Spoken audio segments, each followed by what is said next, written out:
Hi there, Aries. Thank you for joining me for your weekly forecast for week commencing the 17th of March. Your zodiac sign has the archetype of being a go-getter, the hustle-bustler of the zodiac, and of course this can be true. You're certainly someone who has the energy and the drive to get ahead, although your energy may just be a little bit muted as this week begins. Partly because Mercury comes back into quite a reflective part of your scope on Monday. By Thursday it's going to be rejoining with Neptune. Now if this rings a bell, it's because it happened at the start of February. In fact, the first 2 weeks of February saw exactly this influence, and it can be very draining, or it can give you heightened senses of intuition, and of course it falls upon you to use them. Yet at the start of this week, there is a great link still between Venus in the friendliest part of your scope and Uranus.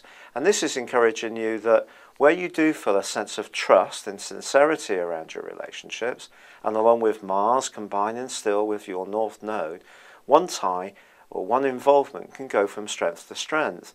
But unfortunately, the converse can be true too. And you could find out that some people are not quite as sincere towards you as you might like, or it could be one person in particular. But you can turn this situation around, because the Sun is going to arrive back in your sign for the first time in 11 months on Thursday. And this is really something to celebrate. I just don't think you're going to get immediate lift off. And I don't think your energy is going to be at its absolute optimum level this week. I think it's going to be more into next week before this becomes more noticeable.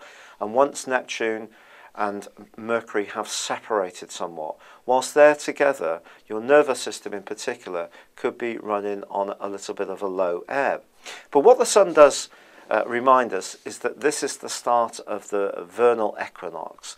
It's the new year as far as astrology is concerned, and of course your sign is the first of the 12, and it is all about instigation, go-getting and re-energizing the plans that are so important to you.